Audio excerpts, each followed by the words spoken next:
we don't have a lot of time, right? And you ended with the comment about talking to your children, and the IPCC report that came out, was that about a month or so ago? I think really kind of made it very clear that time is up. You stated by 2040 you want to have all zero emission sales, and many other OEMs, both light, medium, and heavy, have made similar commitments. And so you have lights now rolling for the better part of a year plus, learning a lot, I'm sure. Just launched Jetsy this morning, the Manhattan Beer.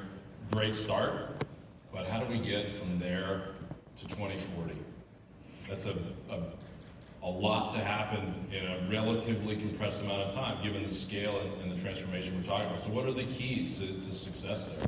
Well, first of all, in order to get there, is we need to start now, and that's what I tried to explain a little bit, right? We've come out with the VNR Electric now, and then you can have a lot of discussions about range and this, that, and the other.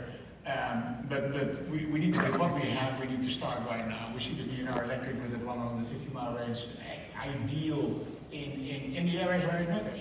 Right? I mean, let's do Chicago, LA, maybe later on, but let's start here in the port and in the city centers.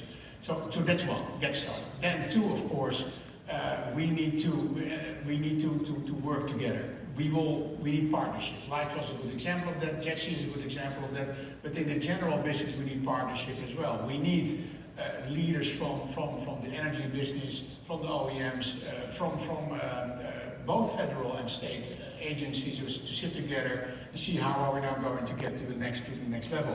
One thing is very simple, very clear, and with great gratitude, I look at CARB and South Coast with the incentive programs that they have, HVIP to give an example.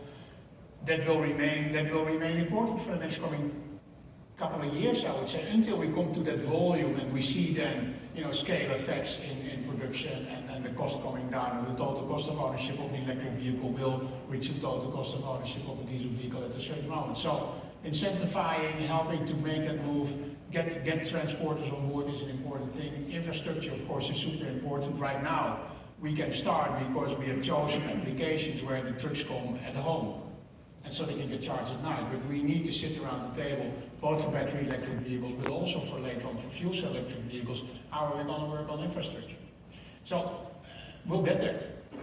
And again, if you see the speed with which this is going, I'm very, very convinced that we will get there. But the problems that not the problems, the elements that we've been discussing in the last 2 years will continue, but on a larger scale. Yeah,